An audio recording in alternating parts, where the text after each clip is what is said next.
Shalom, shalom, bien-aimés de Jésus, soyez bénis, soyez bénis. Alors, Dieu dans sa relation avec l'homme n'a jamais cessé d'intervenir pour aider celui-ci.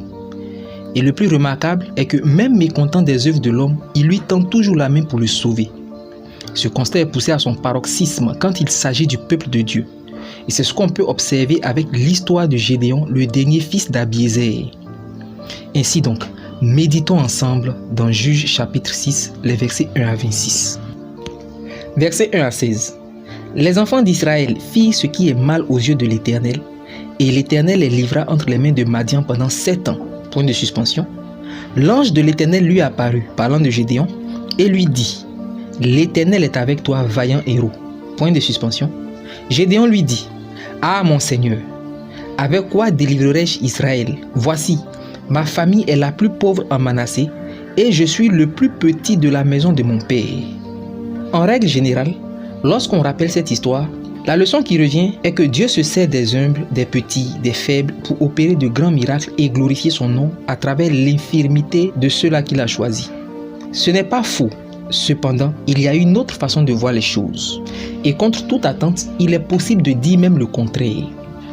En effet, dans le cas de Gédéon, Dieu n'est pas allé dire vaillant héros à un petit, faible et pauvre, mais à un puissant et riche guerrier qui s'ignore lui-même.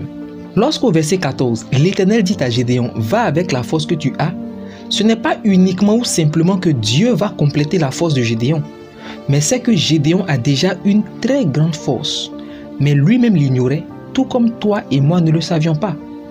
Pourtant, le texte va le démontrer. En effet, quand Dieu envoie Gédéon, il lui donne une consigne déterminante qui est la clé qui explique tout. Versets 25 à 26. Dans la même nuit, l'Éternel dit à Gédéon, point de suspension, renverse l'autel de Baal qui est à ton père, point de suspension, tu bâtiras ensuite, point de suspension, un autel à l'Éternel ton Dieu. Rappelons-nous qu'Israël s'est retrouvé sous la domination de Madian, dépouillé, appauvri, oppressé, parce qu'il faisait ce qui est mal devant Dieu. Les versets 25 à 26 viennent maintenant préciser que ce qui est mal qu'Israël faisait, c'est qu'Israël adorait les Baals.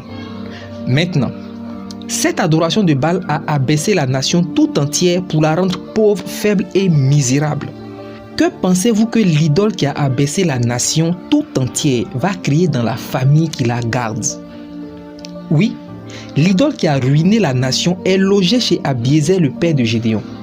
Imaginez maintenant, dans la nation si misérable, quel sera le niveau de misère de cette famille. Dès lors, on comprend que toute cette pauvreté, cette misère que Gédéon a connue n'était pas ce qui devait être.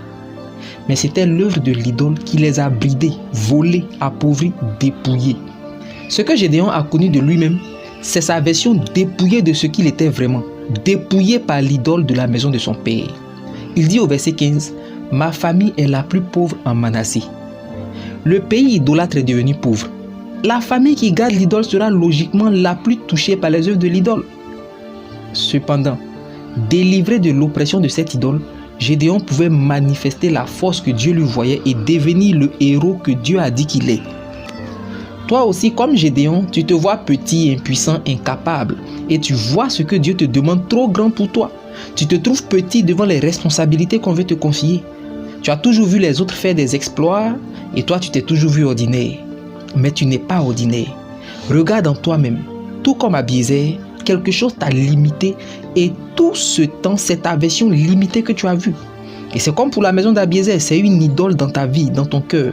Un péché, une chose qui détruit mais que tu gardes et n'abandonnes pas. La colère, la gourmandise, le sexe, la masturbation, le mensonge, le vol. Alors que tu entends cette méditation, si tu veux mettre fin à ta pauvreté, à ta faiblesse et voir se révéler pleinement la nature que Dieu a toujours vue en toi et que toi tu ne voyais pas, tu dois renverser l'autel dans ta vie. Tu dois renoncer à cette idole au nom de Jésus. Alors oui, je te le redis, tu es un vaillant héros et l'Éternel est avec toi. Je prie pour toi. Je prie que ton cœur soit transpercé par cette méditation, touché par cette méditation. Reçois la force de l'esprit afin de renverser les idoles de ta vie. Que ces choses qui te procuraient du plaisir te viennent en dégoût. Que ces choses qui étaient pour toi, qui constituaient pour toi des chaînes, maintenant soient brisées dans le nom puissant de Jésus. Que Dieu te bénisse.